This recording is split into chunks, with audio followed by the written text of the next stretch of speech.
Halo, Assalamualaikum warahmatullahi wabarakatuh. Ya ampun, ini masih jam segini. Aduh, nggak ngerti ya live-nya gimana. Waalaikumsalam warahmatullahi wabarakatuh, Ibu. Masya Allah ya. Ya ini santai aja ya Pak ya. Karena kan ini kayak kita-kita aja sih. Nggak perlu yang mau nonton alhamdulillah, yang nggak nonton ya udah. Yang penting kita kan nanti di save ya. Jadi siapa aja bisa lihat afternya. Nggak apa-apa, it's okay. Lagian kan, selama malam Iya. ini pun ada yang senang orang keluar, ada yang senang di dalam rumah. Tapi yang paling banyak di dalam rumah dan gabut masih main HP semua kan. Jadi kayak inilah salah satu kegiatan produktifnya yang sering dilakuin live. Dan mungkin dalam beberapa ke depan kayak gini terus, Kak Salwa. Aku manggilnya kakak atau Kamu mau manggilnya apa coba? Ya, nggak deh, aku takut nanti ada yang marah jelek-jelek. Oke. Ya, panggil apa aja ya. Yang pasti bukan Mbak ya. iya siap. Ampun kalau bilang gitu. Oke, Mit. Jadi apa nih kegiatan Mit? Kegiatan sekarang berubah 180 derajat lah. Nggak berubah-berubah kali lah. Karena kan memang dari sebelum-sebelumnya kan Mitra lebih senang di balik layar kan. Editing video, up desain grafis. Lebih Mit, ke aku ini jaringan atau gimana Kak? Tapi kayak agak kresek-kresek gitu suaramu. Kalau suaraku ini nggak jernih nggak? jernih. Suaraku jernih Udah. ya? Suaraku jelas nggak? Jadi sebelum kita mulai, kita cek sound dulu, cek sound. Oke, jelas sih, jelas. Cuman mungkin beberapa tadi kayak agak kresek-kresek gitu. Halo Kak Rairunisa. Iya, jadi Halo. yang belum kenal Mitra ini siapa ya? Mitra ini adalah temen kuliah, ya Mit. Iya. Dari zaman masih buluk banget. Ya ampun, sampai udah jadi orang besar ya Bapak ini. Udah, pokoknya orang penting di sana ya. Ya, alhamdulillah lah Pak. Karena konsisten aja sih. Itu aja dulu. Konsisten selama ini dari kuliah tuh nggak berubah kerjaannya. Coret-coret di laptop. Tapi anda dari dulu emang tipe anaknya yang nggak bisa diem gitu kan, kayak apa aja dikerjain gitu. Oh iya, melihatnya kayak gitu ya, Salwa ya? Enggak, iya kalau aku kan menilai anda seperti itu gitu kan, kayak dari dulu gitu ya, dari zaman kuliah, udah dari semester pertama sampai udah mau tamat, sampai bahkan udah tamat, udah anda seperti ini aja. Tapi ya itu positif ya, itu positif banget gitu. Kayak yang aku tahu Mitra itu setiap hal yang kamu mau, asik kamu, ya Allah kamu coy, yang anda ya sih, yang anda inginkan pasti anda belajar otodidak gitu dari dulu, kayak ngedit video, Oh iya. kan. Yes, Terus benar. desain, karena kan kita walaupun jurusan ilmu komunikasi, kita sebenarnya nggak ada diajar gimana buat desain, gimana buat video yang proper gitu kan. Tahu nggak? Aku mau ngasih sedikit bocoran lah atau apa ya dibilang di jurusan kita itu ilmu komunikasi. Maaf ya bagi sama anak-anak komunikasi usul. Harapanku besar kali loh terhadap mata kuliah yang 2-3 gitu ada suka-suka gitu. Bahkan kalau misalnya dapat mata kuliah ini, aku harus dapat A gitu. Tahu nggak itu mata kuliah apa?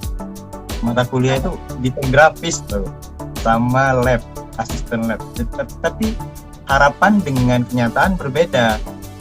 Sehingga aku harus belajar otodidak, harus banyak lasak yang kau bilang itu. Jadi lasaknya itu lasak lebih cari tahu lah kenapa ya di desain grafis di kampus itu lebih banyak ini ya, lebih banyak teori dibanding praktek gitu.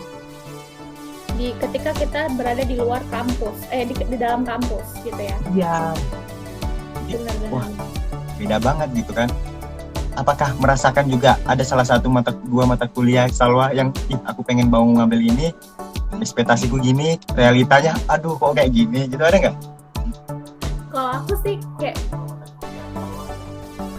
kayak gini loh, Mit. Maksudnya kayak dari kuliah kan aku juga masuk ilmu komunikasi tuh karena apa ya? Karena memang dibilang hobi enggak. Maksudnya kayak aku tuh baca novel. Aku baca novel dulu, novelnya Ahmad Wadi gitu kan. Di situ ada satu karakter yang Lima Negeri Menara, bukan? iya benar. Iya kan? Ada ada Reza. Jadi kayak Negeri Lima Menara gitu kan. Aku terus ada satu karakter yang jurusan ilmu komunikasi. Nah, karena aku dulu nggak tahu ini ilmu komunikasi ini kuliahnya apa, jurusannya apa gitu. Halo, ada Bang Alan. Karena aku nggak tahu ini jurusan apa gitu loh, maksudnya mau ngapain gitu ya. Akhirnya aku coba aja kayak kedengerannya keren gitu. Karena kan ilmu komunikasi tuh aku pikir kayak anak-anak TI gitu loh yang belajar komputer gitu. Nah ternyata Iya ketika kamu. sudah iya loh, bener. Jadi kayak ternyata ketika sudah di dalamnya di jurusan itu, mohon maaf Pak, ilahnya Pak ya. Ngecek suara. Wah, luar biasa ya. Iya kayak ternyata udah masuk ke jurusan itu, wah berbeda banget, dan ternyata itu seru gitu loh, Mit. Seru. Aku merasa jurusan ini tuh jurusan yang seru banget gitu. Dari cara belajarnya, dosen. Berarti yang dari dulu menganggap komunikasi itu bagian suka-suka nulis IT, ternyata salah di mata Salwa. Bahwasanya loh nggak seperti yang kuharapkan gitu ya. Salah sih nggak 100% salah sih, cuman aku pokoknya ketika udah Di demo nge-like. Enggak, ketika udah kan kita kan pas dulu ada portal ya kayak dinyatakan kan lulus di jurusan ilmu komunikasi gitu. Aku langsung searching dong apa itu jurusan itu, bukannya pas waktu nge-play searching malah udah lulus baru searching. Ya ketika itu ya happy ternyata. Dan salah satu mimpiku juga kan jadi dubes kan, jadi dubes. Tapi sekarang akhirnya ya di ilmu komunikasi juga kita juga bisa di dubes sebenarnya gitu. Tapi nah inilah dia aku bilang kayak apa ya, harus digitalisasi itu terus terus-terusan ada gitu loh, kayak tiap hari itu pasti ada aja pembaharuan gitu loh. Nah, di ilmu komunikasi tuh kamu menemukan kayak pembaharuan baru gitu. Ya, Mit, tuh agak loading tadi ya. Wah. Oke. Mungkin kan ini kan kita mau bahas smart things can be produktif ya.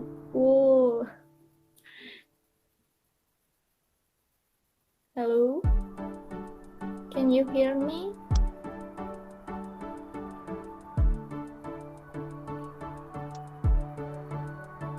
Ya, Salwa. ada kepiting terbang.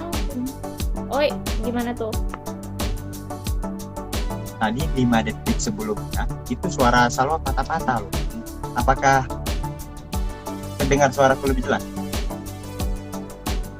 Suaramu mulai jelas sih. Oke, udah oke sih suaranya. Kalau aku gimana kira-kira? Jelas kok, jelas. Jadi tadi begitu. Ini ada kepiting terbang ya, kepiting terbang dari teman kita Puspita Sari. Puspita bener kan, Puspita Sari? Iya benar. Halo guys, Bang Andre, halo Bang. Masya Allah. Bang Andre. Kita kan bahas small things can be produktif ya. Iya.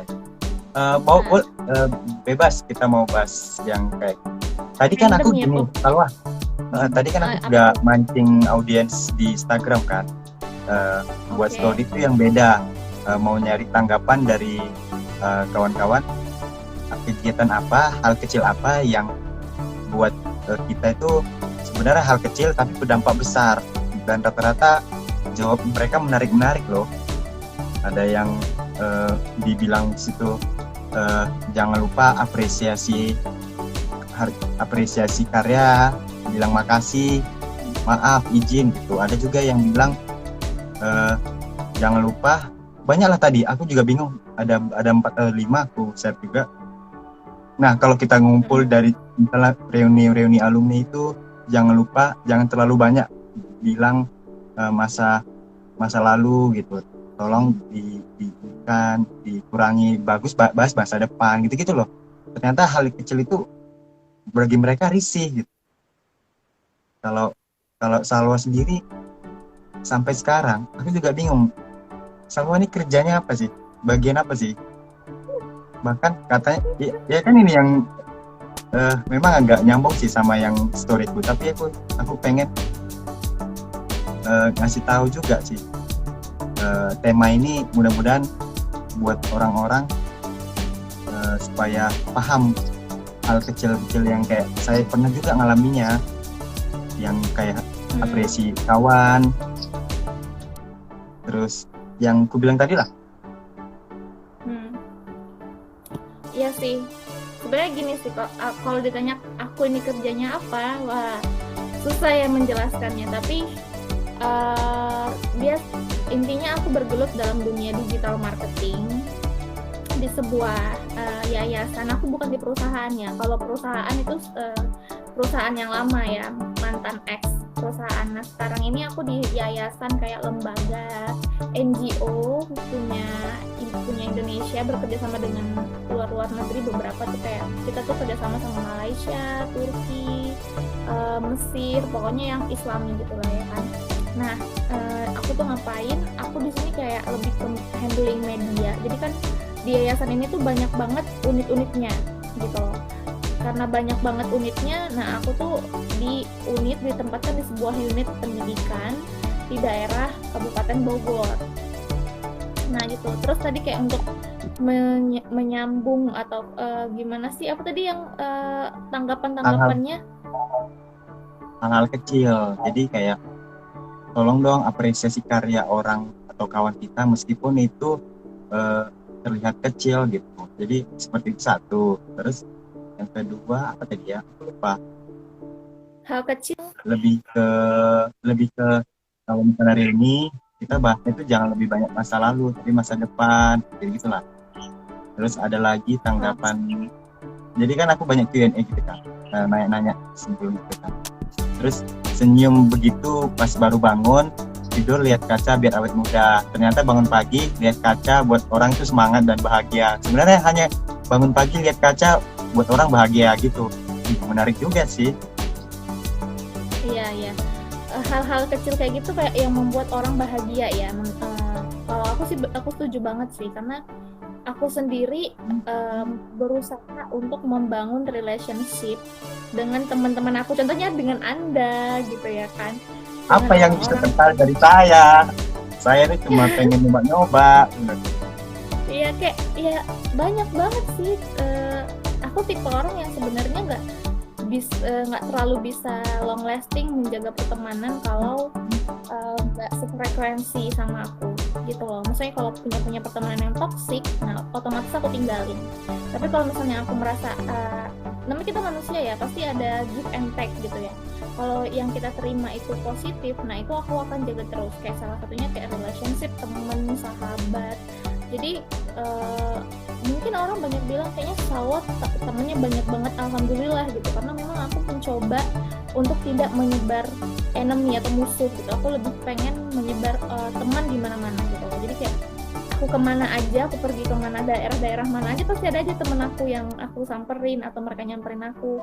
Nah hal-hal kecil kayak gitu tuh yang membuat kita tuh akhirnya bisa produktif, bisa bahagia gitu loh.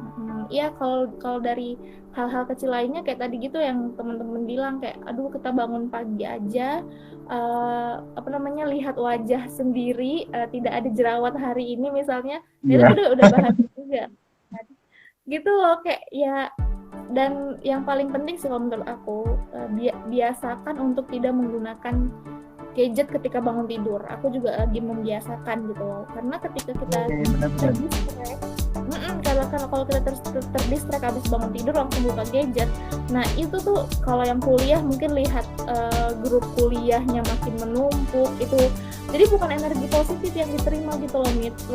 Akhirnya kalau kayak kita yang kerja mungkin lihat grup kerjaan akhirnya capek terus nggak sih gitu loh, mikirin hari ini mau ngerjain ini bla bla bla sampai sore, belum tentu bahkan selesai, bahkan sampai malam ada aja gitu yang mau dikerjain. Akhirnya ya kita tuh nggak enjoy menjalani hari itu, padahal sebelum kita memulai hari lebih baik kita enjoy dulu sama diri kita, isi dulu diri kita dengan energi positif ya, kayak kalau kita yang muslim bangun sholat subuh atau sebelum subuh tahajud sebentar gitu, habis itu sholat subuh ya, habis sholat subuh mungkin boleh baca Al-Quran misalnya satu halaman gitu. Nah setelah itu yang mau olahraga kecil-kecilan biar nggak gendut ya, kayak aku udah gendut nih ya Allah. Akhirnya energi positif itu loh mood yang dibangun gitu loh. Setelah itu barulah mau buka handphone silahkan, nyambil sarapan, it's okay gitu. Yang penting kalau aku bangun dulu nih energi positifnya di pagi hari, jangan terdistract dengan hal-hal yang negatif gitu. Capek sih gitu menjalani hari kalau terus-terusan kayak gitu. Secara aku lihat kan dari Salwa kan bangun pagi yang Salwa lakuin setelah Salwa mengatakan ini diskusi kegiatan bangun pagi segini benar juga. Bahkan aku juga pernah lihat kan Salwa bangun pagi itu jangan sering buka HP, dan nggak boleh malah itu tidak buat energi yang Salwa bilang kan, energinya itu bakal berkurang, lebih banyak bagus lebih banyak kita aktivitas seperti yang Salwa bilang sebutkan bla bla bla bla. Aku juga ngalamin itu, cara untuk memanajemenkan diri. Bahkan suatu saat ada 3 hari itu kan, itu kayak mana supaya nggak megang HP gitu. So, boleh megang HP cuma sekedar WA hanya beberapa jam, jadi satu hari itu maunya megang HP itu 5 jam.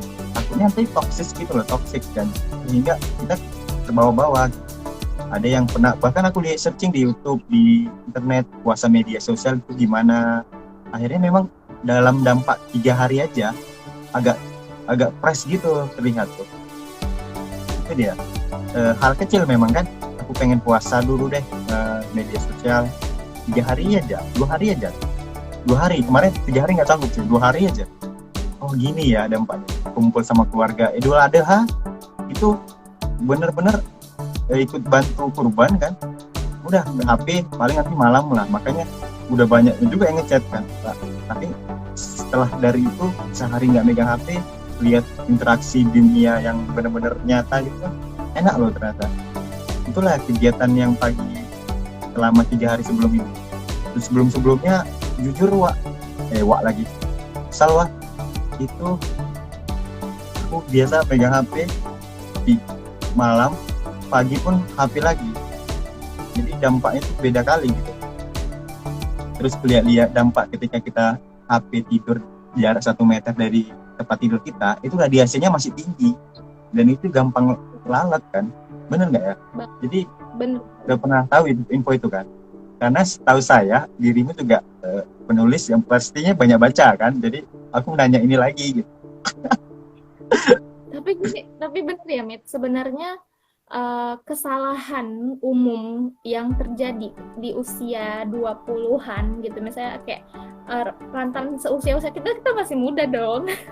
Masih muda ya, maksudnya usia produktif kita ini yang dari 21 tahun, anggap ya usia produktif itu 21 sampai 35 misalnya.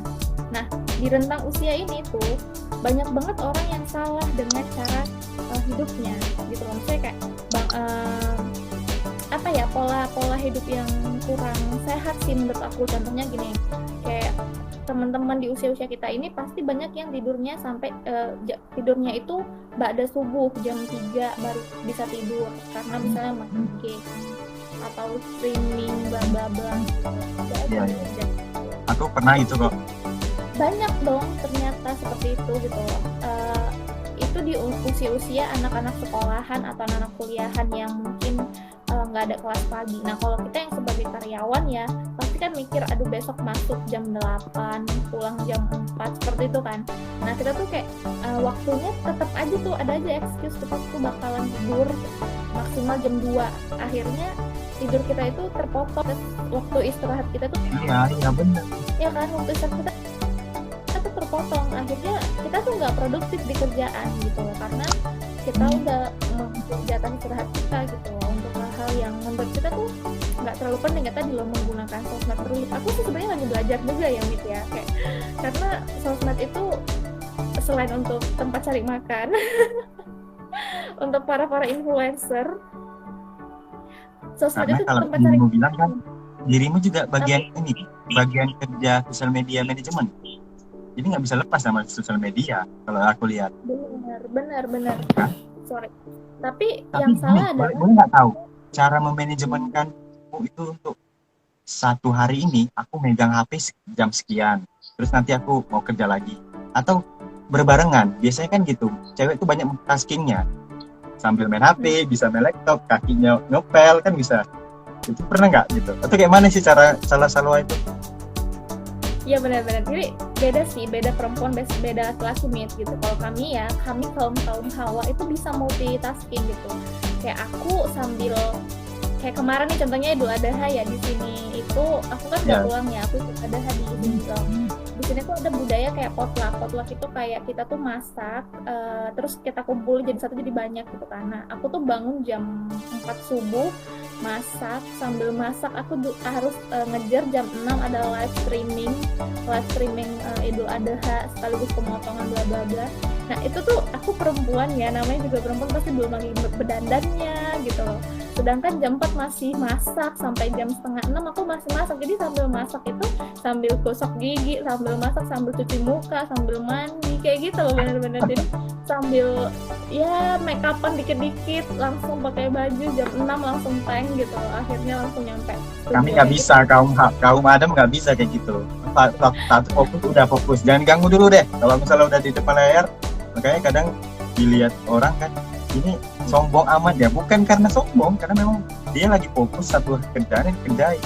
Kalau kata dokter Aisyah itu yang pakar otak tuh kan, bahwasannya sistem libido apa ya, yang dari L itu, bahasa IPA-nya apa ya, neuron L gitu, laki-laki itu lebih sedikit daripada perempuan untuk fokusnya itu. Makanya satu pekerjaan untuk satu orang untuk fokus gitu, satu pekerjaan, satu kegiatan ya itu ya, satu, nggak bisa banyak. Kalau cewek kan banyak titik-titik neural apa itu bahasa ilmiah banyak apa ya, aku lupa nih.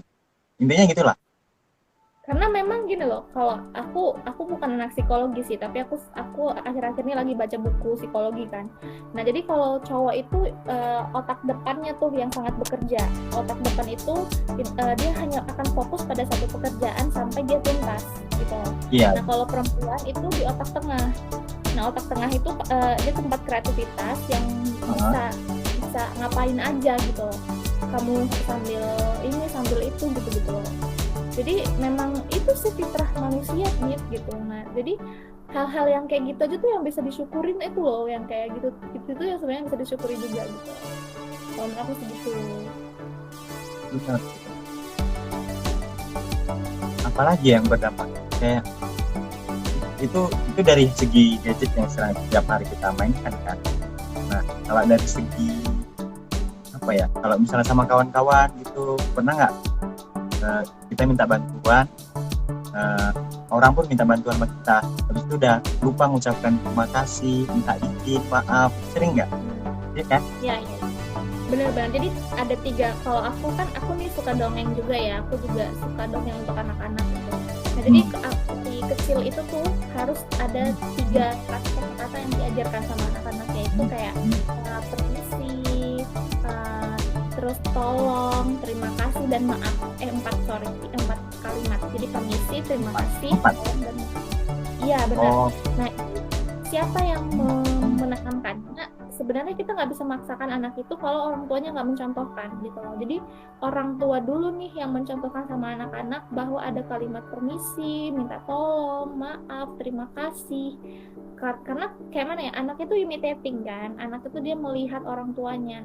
Kalau orang tuanya aja masih pride, masih, karena kayak nggak semua orang mau belajar parenting loh, Mit. Apalagi cowok kan, kayak kalian tuh kayak paling males gitu kayak belajar parenting kan. Padahal itu tuh penting banget loh untuk perkembangan anak gitu. Jadi si orang tuanya itu si ibu dan ayah. Jadi dalam parenting, dalam mendidik anak, jangan dititik beratkan sama ibu loh gitu. Ternyata ayah itu sangat besar gitu.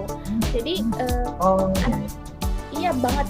Jadi ayah itu sangat besar banget ya perannya. Kenapa? Karena anak-anak itu melihat bagaimana ayah dan ibu mereka berinteraksi. Apakah si ayah sering bilang maaf sama ibu, Apakah ayah sering bilang terima kasih sama ibu? Apakah ayah sering bilang tolong sama ibu? Dan begitu juga sebaliknya, apakah ibu sering bilang tolong, maaf, terima kasih sama ayah, kayak gitu. Akhirnya anak mencontohkan, dan kita sebagai orang tua pun nanti ya nggak tahu tuh bagaimana nanti harus seperti itu gitu loh. Inilah yang dibangun sama anak-anak itu loh, sehingga budaya yang dari rumah itu mau nggak mau dibawa keluar. Kayak aku sendiri gitu ya, dibesarkan di keluarga yang sederhana ya gitu loh, dan orang tua aku tuh nggak pernah ngajarin aku cakap kotor. Even teman-teman aku di SD misalnya ada yang cakap kayak gitu, aku nggak akan berani sama sekali mengeluarkannya dari mulut aku sendiri, karena aku tahu gimana kerasnya almarhum papa aku tuh, kayak pasti marah banget kalau dia tahu aku ngomong kalimat-kalimat kasar. Jadi sampai sekarang tuh terbentuk gitu loh, oh ternyata Rama Salwa yang saat ini, yang kata orang Kenapa? kata orang lembut banget, nggak tahu sih aku beneran nggak sih. Terus nggak bisa nyakitin hati orang, karena memang aku diajari dari kecil nggak kayak gitu, nggak pernah ngomong kasar. Kau pernah nggak sih dengerin aku ngomong kasar? Kotor. Di komen bilang, Kak bahas tentang kakak dong, apa aja bebas. Kalau dari aku sih nggak pernah ya setahun, karena aku lihat kau di kuliah itu jarang juga kan. Ya gitu. jadi belak-belak. Kita tuh emang gitu sih, maksud aku kayak ya apa yang ditanam dengan kuat sejak dini untuk anak-anak, nah itu juga bakal akan jadi identitas dia sampai dia dewasa. Nah kalau ada kalimat-kalimat yang, kalau aku bilangnya 4 kalimat ajaib tadi gitu, 4 kalimat ajaib tadi. 4 kalimat ajaib, tolong, Ya, terima kasih, permisi, tolong, maaf, dan terima kasih. Nah itu tuh nggak hanya anak-anak, kita sebagai orang dewasa pun mendengarnya tuh bahagia nggak sih gitu. Makasih ya Mit, hari ini udah mau live bareng aku gitu, kayak apresiasi loh paling penting gitu. Tapi ya sebagian itu kalau misalnya dibilang makasih ya ini, aku tahu ini dianya menjilat ini, tahu nanti dia Ini punya ada mau-maunya, ya. bisa jadi gitu kan. Ada sekarang netizen kan kayak rata-rata gitu, rata-rata pengennya itu yang kalau memang dijawabnya yang lebih ke kiri atau yang negatif, seneng kali tuh jawab nanti jangan-jangan ini. Iya, itu kayak mana tanggapanmu? Kalau jadi gini loh, mindsetnya diperbaiki kan, itu jawabannya kan. Gimana? Kalau kayak gitu mindsetnya si tanya atau si itu diperbaiki. Karena aku juga pernah baca itu kan. Kalau aku sih gini, sederhana ya Mit, kayak aku sederhana banget dan orangnya tuh malas ribet ya. Kamu tahu diriku malas sekali ribet. Kalau ada orang yang kayak gitu ya aku sederhana aja gitu, maksudnya kayak mungkin dia tipe yang kalau apa ya, gimana ya, intinya gini loh, setiap orang itu akan men-treat sesuatu karena dia pernah diperlakukan hal yang sama. Jadi kayak gini loh, aku akan men-treat kamu seperti kamu menunjukkan gitu kan. Nah jadi kenapa dia memunculkan kalimat itu paling mah menjilat doang bla bla bla, mungkin karena dia seperti itu gitu loh, karena dia sendiri seperti itu sama orang lain. Berarti menuduh nih ceritanya. Menuduh, lebih ke menuduh dulunya dia kayak gitu atau pernah punya pengalaman kayak gitu. Karena dia seperti itu gitu loh, karena kamu hidup dengan cara seperti itu, akhirnya kamu menganggap semua orang sama seperti kamu gitu. Padahal kayak kalau aku sih ya menganggap masih banyak kok orang baik di luar sana gitu loh. Jadi mau dia di depan aku gimana pun, kalau dia selagi menurut aku baik, ya udah aku nggak baik aja gitu. Nggak ada aku mikir aduh dia pasti mau ada maunya datang pas ini karena mau ngutang nih, pasti kayak aku tuh kayak nggak sama sekali. Kayak ya udah, menurut aku itu tadi, aku kan tipe orang yang suka banget berteman sama siapa aja gitu. Selagi baik pasti aku temenin gitu. Nah ya kalau misalnya tiba-tiba ada teman SD nih datang tiba-tiba nge-DM baik banget, ya udah aku akan treat dia sebagaimana men-treat aku nggak mau mendistract atau mencampurkan kayak aduh nih pasti orang ada sesuatu, kan kayak itu ngerusak suasana nggak sih gitu loh. Entah memang dia say hello sama kamu gitu, kenapa harus kamu campurkan hal-hal negatif ke dalam niat baik seseorang gitu kan akhirnya yang sakit kita juga gitu. Jadi kalau menurut aku gimana kita men-treat orang adalah karena kalau kita menganggap orang seperti itu, mungkin kitanya yang seperti itu gitu loh. Ngerti nggak sih bahasa aku? Ngerti. Dah, jadi menyambung dari situ, misalnya nih ya, kita punya kawan, relasi, kolega yang buat kita itu ada satu sisi dia senang berargumen di depan banyak orang. Satu sisi dia pengen diskusi atau argumen tentang dia mau menilai dia orang tersebut si A, kita nilai. Oh jangan gitu gini-gini. Tapi dia dan si A ini, si pemilik yang mau ngasih tahu, atau satu lagi ya, ibarat gini loh, dia lebih senang adu argumen di ruang publik dibanding sendiri. Paham nggak? Itu termasuk hal yang kayak mana ya? Menurut kita itu baik atau enggak sih? Sering cekcok di area publik dibanding kita ngasih taunya udahlah kita ngomong berdua. Nanti aku kasih tahu ini salah loh. Lebih enak di mana di Salwa? Oh. Ya, jadi kita paham. Ngerti. Paham, kan? Ngerti. Jadi lebih baik menyelesaikannya ini agak di handphoneku agak loading gambarmu nih, tapi kau dengar ya suaraku ya? Dengar nggak? Oh, pantas. Bisa berubah ya? Iya, kenapa tuh? Oke, gimana tadi menyelesaikannya secara nge-lag Salwa, guys. Punya masalah sama seseorang gitu ya?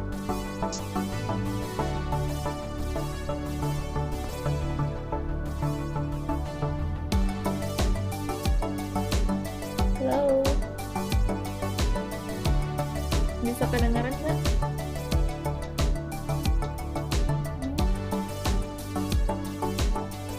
Oke, udah kedengaran nggak, Mi? Udah. Tadi terputus loh. Tapi gak tahu kan maksud pertanyaanku kan? Oke. Maksudnya gini kan, kalau ini in case ya, ada orang, dua orang punya dua orang kasusnya. Ya, dua orang kasusnya. Satu dia senang beradu argumen di ruang publik. Satu dia ngasih taunya yang salah ini berdua face to face. Jadi yang lebih baik itu yang mana? Itu berdampak nggak itu? Kira-kira yang hal-hal kayak gitu kecil sih, tapi ya menurut Salwa gimana? Ya sih, kalau aku sih ini menurut kesotoyan aku sih gitu ya kan. Kesotoyan aku gitu. Karena kalau untuk menyelesaikan masalah itu nggak usah dibawa ke publik deh gitu. Apapun masalah apapun gitu loh, kayak apa sih manfaatnya kalau kamu membawa masalah itu ke publik? Emang orang untuk fine, misalnya untuk mencari simpati masyarakat atau mencari simpati orang gitu. Terus kalau kamu dapat simpati terus kenapa? Apakah kesalahan kamu itu bisa berbuat bisa menjadi benar gitu di mata orang? Kan belum tentu gitu loh. Maksud aku gini, anggap aja nih ya, kasusnya aku rubah ke pelakor misalnya ya. Misalnya aku ini kan lagi hangat-hangat banget kan gitu loh. In case masalahnya adalah seorang wanita yang ditinggal suaminya karena diselingkuhi suaminya. Di dalam kesalahannya adalah si wanita ini ternyata tidak memberikan good service as wife, misalnya dari menjaga rumah tangga, menjaga anak misalnya, dan menjaga hubungan tidak baik. Nah, otomatis sebagai laki-laki mungkin mencari kesenangan di tempat lain. Nah, lalu ketika ketahuan nih si perempuan istri sah dengan selingkuhan, akhirnya ada yang membawa ke publik. Misalnya si istri membawa ke publik, sedangkan si selingkuhan pengennya diselesaikan secara baik-baik misalnya. Gitu ya, aku analogikan. Nah, benar. Aku sih lebih baik gini loh. Mungkin kalau dari segi pandang si istri, mungkin dia pengen mencari simpati masyarakat kan. Aku nih dikhianatin sama suami aku gitu, hingga akhirnya attention publik ke dia, dan kesalahan si istri yang tadi misalnya tidak peduli sama rumah tangga dan tidak peduli sama anak berubah menjadi kasihan banget ya istrinya diselingkuhin gitu, padahal ada kesalahan dia sendiri. Nah, yang sebagai selingkuhannya akhirnya disalahkan bertubi-tubi karena mengambil suami orang. Padahal mungkin ya namanya ibaratnya apa ya, cowok dan cewek ya kita nggak ada yang tahu gitu kan ya, dua-duanya salah sih menurut aku di sini, cuman Salah ya? iya dua-duanya salah gitu, cuman gimana sih penyelesaiannya yang terbaik? Kalau menurut aku introspeksi diri dulu masing-masing. Kalau aku sendiri kalau punya masalah gitu, aku juga dulu di kantor lama, nggak tahu nih teman-teman di kantor lama aku nonton apa enggak ya, tapi kalau nonton pasti mereka tahu banget ya pernah punya masalah sama mereka. Dan aku tuh gini, kalau aku ngomong ke atasan aku, ya untuk apa sih manfaatnya? Aku cuma membela diri biar Pak aku diginiin loh gitu, terus kenapa gitu loh, kayak ya aku mengkoreksi diri, oh oke, ternyata mungkin ada komunikasi aku yang salah, cara aku yang salah. Akhirnya aku ngomong langsung tuh sama orangnya, kayak di pantry ngomong gitu, Kak aku tuh gini loh, aku nggak suka loh, terus apa sih masalahnya, apa sih yang bisa aku bantu, apa sih yang bisa aku lakukan biar Kak sama-sama berubah gitu. Akhirnya nangisnya dua-duanya nangis toh gitu loh, dan setelah itu itulah yang terbangun bondingnya gitu loh Mit, akhirnya saling percaya, akhirnya apa-apa bareng, apa-apa. Nah itu tuh menurut aku yang kayak intinya kalau ada masalah jangan dibawa ke publik gitu loh, karena kalau dibawa ke publik kita nggak tahu nih persepsi orang masing-masing. Misalnya nih aku dirimu misalnya tersandung masalah, diketahui apa nih di baru mitra ada terindikasi korupsi misalnya. Nah aku sebagai temenmu pasti aku ngebela kau kan gitu loh. Iya, Tapi iya. orang lain yang merasa tidak suka sama kau pasti dia bakal menjatuhkanmu gitu loh. Jadi menurut aku ngapain dibawa ke publik kalau apa sih nggak manfaat banget gitu loh kalau masalah dibawa ke publik gitu. Nah, iya kalau benar kau sih. gimana sih? Di kita itu kayak ada dua mata pisau, yang satu baik, satu jahat. Ya, tiap orang tuh ada yang suka sama kita dan tiap orang juga ada yang nggak suka sama kita kan. Nah, permasalahannya ketika pun kita mau buat karya apapun, baik yang bilang ih keren ini, ada juga yang nggak suka. Ya, kalau saya sih nanggapinnya ya nggak apa-apa. Selagi dia nggak suka, berarti satu sisi dia sebenarnya dia juga memperhatikan loh yang nggak suka aku, sehingga dari dia yang kritik itu aku dapat pembenaran, oh iya aku juga kurang di sini. Nah, contoh nih, aku nih nggak jago loh ngomong, masih anak komunikasi katanya jago ngomong, ya sampai sekarang aku nggak bisa ngomong, maksudnya ngomong public speaking yang baik dan benar kayak tertata rapi kali, kayak Salo tadi bilang, oh iya oke. Bahkan pertanyaan aku aja tadi kadang buat Salo bingung kan, ya itu lagi proses nih sebenarnya. Kegiatan ini yang kita buat ini sebenarnya itu juga melatih berbicaraku, karena sebagian orang nanya yang nggak suka itu apapun dibuat ini nggak jelas kok ngomong Mitra, cakapmu yang terbalik-balik nggak apa. Dari situ aku belajar, oh berarti satu sisi orang ini nggak suka aku ngomong di depan banyak orang kayak kita nih, yang para yang mau lihat nih, halo. Oh ya udah, aku lawan lah itu. Oh berarti aku sekali-sekali mau buat inilah. Seneng juga kan ngomong kayak gini lah. Lama-kelamaan kok terlatih ya. Satu sisi yang hal sepele sebenarnya kan, tapi dampaknya besar sehingga buat kita maju gitu. Itu dia. Simple is the best. Kadang gitulah, kan tiba-tiba nggak nyambung. Itulah. Jadi tapi benar nggak masalah sih nggak masalah sih anak komunikasi sulit berkomunikasi, misalnya kayak jangan jadikan momok gitu loh, maksudnya itu sering kali terjadi di aku gitu. Pertanyaan itu yang orang awam tuh Salwa ya, kalau misalnya Salwa dapat orang kayak gitu, anak mana, lulusan komunikasi, mantep lah, udah bisa lah jadi public speaker, motivator, jago ngomong. Iya sih Mbak. Bahkan ku bilang dengan cepat, Pak, Bang, Kak, Wak, komunikasi itu bukan ini loh, bukan jago bisa ngomong juga, tapi bisa ngomong di depan banyak di layar. Jadi ada konsentrasinya 3 Pak, dan jadi saya konsentrasinya itu yang lebih banyak ngomong di balik layar, bukan di depan layar. Lama-kelamaan mereka paham. Oh ya gitu. Kayak mana tanggapan Salo dapat orang kayak gitu? Apa nih, ngomong dong gitu. Itu kan buat tiap saat. Oh ya.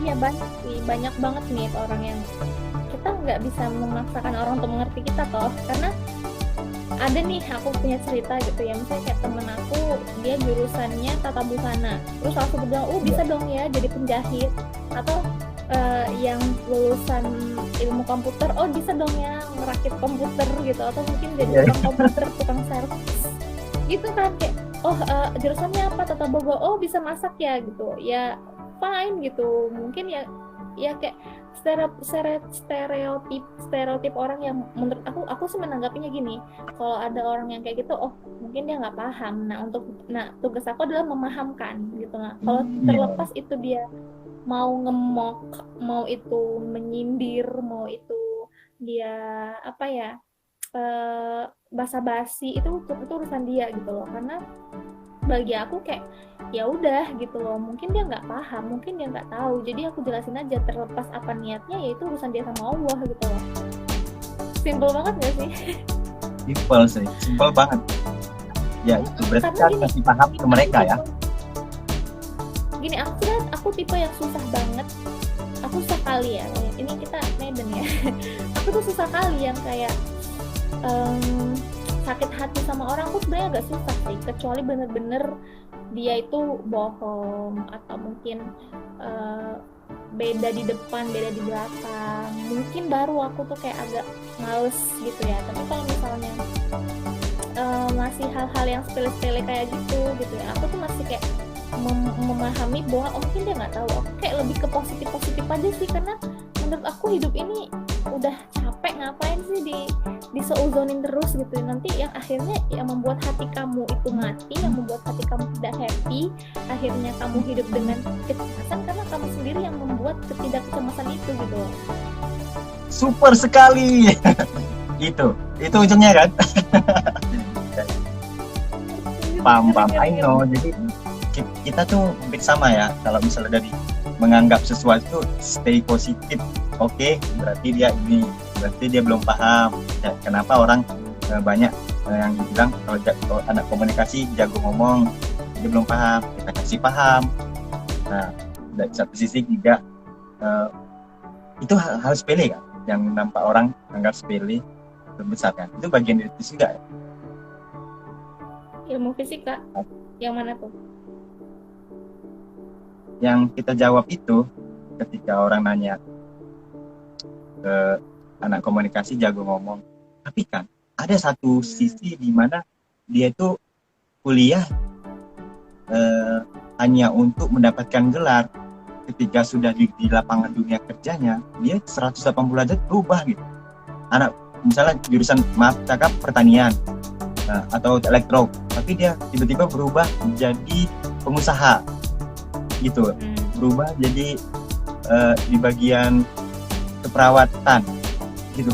Itu buat sebagian orang, jadi buat apa dong kuliah, sia-sia selama ini. Menurut Salon itu gimana menanggapi? Ya misalnya jurusan dia ternyata tidak sama dengan profesi dia saat ini gitu. Iya, benar. Ya nggak masalah sih, kalau aku sih Salon termasuk komunikasi, kerjanya masih ada hubungan sama kuliah kemarin kan? Masih ada kan? Salwa kan? Iya. Salwa kerja masih berhubungan sama dunia komunikasi kan? Sosial manajemen. Masih. Mitra pun juga masih alhamdulillah kan? Terkait lah. Jadi nggak sia-sia lah. Iya ya, benar kan? Kita berdua masih di jalur yang tepat ya, masih di jalur yang Allah ridhoi. Sama-sama yang bersama menyinggung sama kamu. Tapi kalau aku punya teman kok yang dia jurusan pertanian tapi kerjanya di bank. Ada yang dia jurusan teknik tapi jadi pengusaha misalnya. Ada yang di anak FKM tapi akhirnya kerjanya digital marketing. Jauh nggak sih gitu loh. Yang pertanian juga. Iya, ada dia jurusan pertanian tuh dari Unhas ya, kayaknya Makassar gitu. Jadi digital marketing branding se-Asia Tenggara.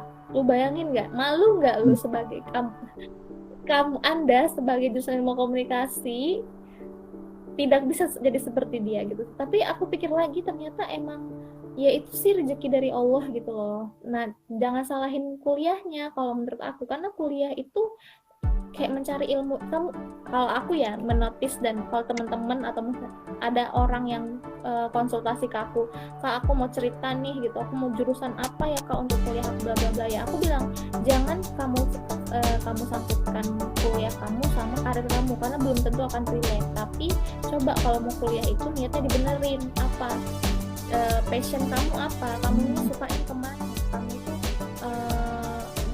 passion atau gairah hidup kamu tuh mau ngapain gitu. Jadi ketika kamu benerin kuliah, kamu nggak menyesal dan akhirnya nggak berhenti di tengah jalan gitu loh. Karena mau nanti jadi apa setelahnya itu biar aja Allah yang atur, itu biar aja jadi ranahnya Allah gitu, jangan disangkut-pautkan. Tapi kita sebagai manusia ya silahkan berusaha. Misalnya kamu anak pertanian, nanti kuliah pengennya punya targetan lulus diterima di kayak PTPN, BUMN, bla bla bla yang masih relate gitu. Atau mungkin anak TI yang pengen nanti jadi di startup atau buat startup, ya nggak apa-apa gitu. Nah itu namanya aku bilang passion dan jumping stone kamu gitu loh. Dan itu silahkan kamu buat, kayak aku sendiri buat list gitu, aku sendiri buat kayak targetan gitu.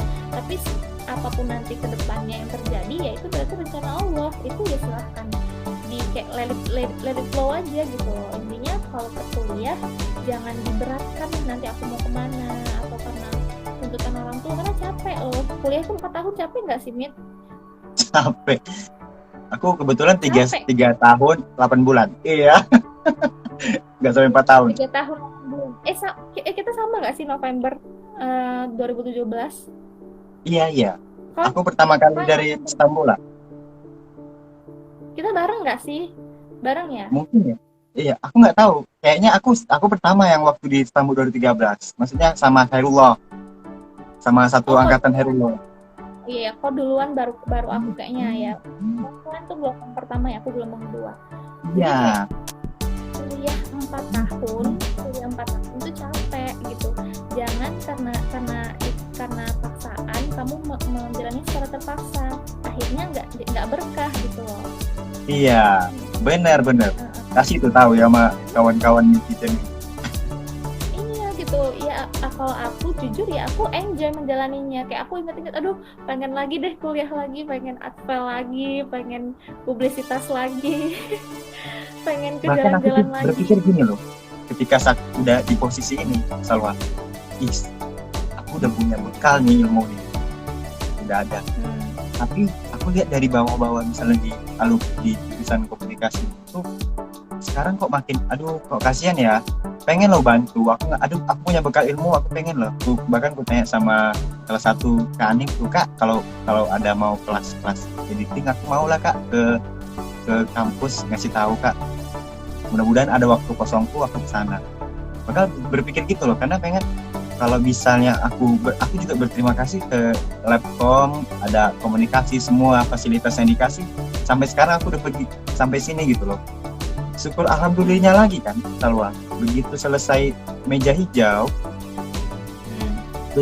alhamdulillah nggak ada berhenti. Begitu hari Jumat, Sabtu pengumuman, Minggu siap-siap, Seninnya langsung masuk kerja.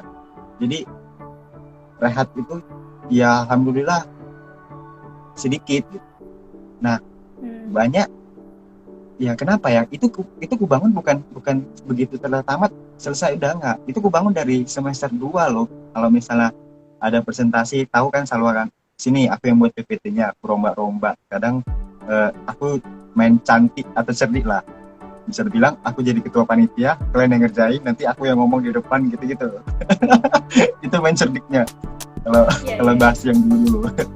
Jadi aku nggak usah ngerjain, ya kalian yang ngerjain, nanti aku yang main cakep-cakep aja di depan. Ya, PPT-nya aku yang buat, kan main cantik itu kan. Alias cerdik ya. Bener.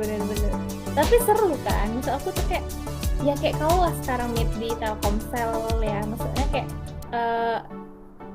pasti banyak banget loh orang di luar sana yang pengen masuk Telkomsel gitu ya. Kalian mendapatkan itu salah satunya mungkin karena relasi dan karena ya itu persensi kalian sama kuliah, performance kalian, akhirnya kalian dipercaya, malah kalian yang dicari orang, karena kalian menjalani kuliah kalian itu dengan passion gitu loh, dengan kalian tahu yang kalian kerjakan itu apa. Akhirnya ya malah kerjaan yang datang sama kalian kan gitu. Ya sama halnya kayak aku gitu nih, kayak aku kerja ya temen-temen ya di Medan Napoleon waktu itu aku belum tamat loh gitu, bahkan aku dimarahi sama Bu Masda gitu, kamu mau kuliah apa mau kerja. Aku tuh sambil skripsian sambil kerja loh gitu. Dan kalau aku pikir-pikir lagi tuh salah satu hal yang menurut aku blessing banget ya, kayak aku bersyukur banget gitu di saat teman-teman aku yang tamat itu belum dapat kerja, aku malah belum tamat tapi udah dapat kerjaan gitu, di perusahaan yang profesional dengan gaji yang kayak setara anak S1, dan aku dapat fasilitas yang langsung disekolahin ke Jakarta, langsung ikut ini itu, dan itu menurut aku kayak ya ampun aku belum S1 loh tapi aku bisa dapat ini gitu. Nah itu semua dari mana? Dari persisten study gitu loh Mit. Iya. Karena memang waktu di semester akhir, diri ini tuh kayak ninja, tiba-tiba hilang. Begitu kuliah, anak ini mana? Setelah saya mencatat nama-nama ini, aduh udahlah selesai, nggak ada ampun, coret gitu, absen. Dan yang satu sisi, aku juga ikut nerapin yang dirimu buat. Contohnya di semester 5-6, dirimu udah masuk di salah satu perusahaan kue, pemiliknya Irwansyah. Dan aku juga ikut di itu, aku diajak sama salah satu kawan kita, Hilya itu di bagian aliansi les bahasa Prancis. Jadi itu aku pertama kali yang dapat gaji sama Hilya. Bahwasanya semester 4 5 itu aku udah dikasih wejangan sama Hilya. Mitra, kamu kemampuanmu segini loh, bagus gini loh, coba deh improve lagi di salah satu perusahaan namanya Acme. Oh iya, aku coba ya. Akhirnya senang. Yang kelakukan kegiatan ini yang hanya sekedar ecek-ecek, orang yang dulunya menertawakan, apa sih kerjaannya sampai sekarang? Iya, gitulah membuahkan. Bahkan kalau aku tahu kan, ini kayak aku senang kerja, senang ngelawik sesuatu ini. Itu kalau dalam ilmu ilmiahnya tuh ikigai. Tahu nggak itu? Ya kan? Kita melakukan kegiatan yang kita suka sampai kita bertahan sampai sekarang kan, senang gitu. Kayak kita melakukan apa yang kita senangi akhirnya ya, maksudnya kayak dan kalau dibilang capek, semua kerjaan capek, tapi setidaknya kita tuh nggak menggerutu yang sampai pressure yang tinggi pun, kalau pressure yang tinggi pun ada, kita tuh nggak membawanya sampai ke batin gitu loh. Ya menurut aku tuh semua karena passion itu tadi gitu loh Mit. Jadi kalau misalnya teman-teman yang kuliah tapi kerjanya nggak relate, ya nggak masalah. Yang penting ketika kamu kuliah kamu enjoy nggak gitu loh. Karena S1 tuh nggak bisa diulang ya kan. S2 itu bisa double degree, bisa S2. Tapi kalau S1 nggak bisa double degree, kecuali memang umurnya masih cukup gitu kan. Ada rencana S2 nggak, Salwa? Ada banget. Doain ya, semoga tahun ini memudahkan. Di Indonesia atau di luar Indonesia? Luar negeri? Kayaknya di Indonesia dulu deh, karena TOEFL dan IELTS itu masih cukup makan, jadi belum bisa untuk luar negeri. Tapi nggak apa-apa sih, why not ya, tahun depan mana tahu aku mau coba mengejar untuk itu. Tapi nggak tahu ya, mana tahu nih ya, selain S2 bisa nyambung S3 langsung gitu. Wih, jarang sekali orang dapatkan itu. Tapi kalau dari dirinya yakin, why not? Contoh ini hal kecil juga nih, ini berkaitan sama diskusi kita. Orang menyepelekan. Contohnya yang aku buat itu di kamarku ini banyak kali tempelan dinding kertas harian yang gue tempel. Di 1, 2, 3.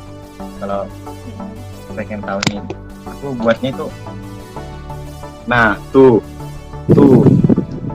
Gila kan? Luar biasa sekali Anda, Masya Allah. Terniat aja. Itu hal kecil, tapi aku yakin bahwasanya tapi happy kan? Percayaan gitu. Iya. Satu-satu nanti akan bakal jadi sebuah coretan yang setiap bangun pagi yang diriku bilang. Kita jangan lihat dulu HP, kalau bisa pun HP itu kalau di saat kita udah siap sholat, udah siap mandi, baru kita lihat HP. Begitu saya duduk di bangku ini, lihat itu, oh iya ada yang harus kerjakan. Tugas kantor utama, tugas kedua ini, tugas ketiga ini. ada prioritas 1, 2, dan 3 kita kerjain. Oh gini ya, bahkan satu hari itu ngerjain 3 kegiatan yang membuat kita wah itu udah senang kali. Benar. Makanya ada satu itu yang orang bilang, buat apa lagi dirimu coret-coret seperti ini, nggak faedah lah, atau buat jelek di dinding. Biasanya kan orang kan pengen yang polos, elegan, aku malah pengen semua tempel aja gitu. Di bawah ini pun masih ada. Tapi aku inget loh Mit, pas waktu kuliah semester 5 pas semester 6 pas udah, aku lupa pokoknya abis mata kuliah kan kita sering banget tuh kita paling terakhir ya, pokoknya udah semua temen-temen udah pada ngaci gitu, kita paling belakang kan. Nah kita tuh kayak, aku masih inget, nggak tahu kok masih inget apa enggak, aku masih inget kita tuh ada diskusi tentang how to get our dreams, kayak gimana sih cara kita mendapatkan mimpi. Terus aku bilang aku tipe yang punya list gitu loh. Nah kau juga bilang kau tuh juga kayak gitu kau tuh juga iya aku udah merancang 10 tahun ke depan lah bla bla. Nggak salah sih, aku ingetnya tuh kayak gitu deh, kayaknya iya deh, kayaknya kau deh Mit gitu. Ya mungkin itu aku ya, ini dia nih, ini listnya nih gila kan. Wah. Iya benar. Baik, kalau ngomong itu aku juga ada gitu ya. Ini aduh gitu ya gitu. Pokoknya yang bukan ini. Pokoknya mungkin orang kayak nganggap freak, menganggap aneh, tapi ternyata yang kita lakukan itu adalah bener gitu loh, kayak nih. Aku tuh kayak nyatet gitu nih, kayak rencana. Kelihatan nggak sih aku mau? Pokoknya Kelihatan. Depan ya. Kayak bulan ini mau ngapain, terus bulan depan mau ngapain, kayak semuanya tuh udah bener-bener ditulis semua tuh, kayak ya itu tadi gitu loh, kita tuh sebagai manusia bisanya ikhtiar, selanjutnya biar Allah aja nih yang jalankan gitu loh, kayak berarti apa-apa harus dicatat kan? Menurutmu itu apa-apa harus dicatat kan? Karena manusia itu lupa bahwasanya dia makhluk pelupa, bener kan? Iya bener. Iya. Tapi ini pengalaman pribadi dan alhamdulillah ini benar-benar terjadi ya Mit. Kayak aku dulu waktu SMA nonton si video motivasinya Mas Danang Ambar Prabowo gitu ya, dia Mas IPB. Nah dia menuliskan 100 targetan hidup Anda gitu. Nah aku nulis juga nih di kelas 2 SMA aku tulis aku mau nanti S1 dapat beasiswa, aku S1 tuh harus ini bla bla bla, dan akhirnya apa yang aku tulis itu ternyata mungkin dari 5 dari 10 targetan itu terpenuhi. Contohnya kayak aku kan anak bidik misi kan, nah aku tuh kuliah beasiswa full 4 tahun. Terus aku alhamdulillah IPK-nya nggak pernah di bawah 3 gitu loh. Aku selesai 4 tahun pas, nggak lebih nggak kurang, kayak semua itu Allah permudah karena aku sudah mengafirmasikannya ke dalam ini aku gitu loh, ke dalam pikiran aku kayak gitu.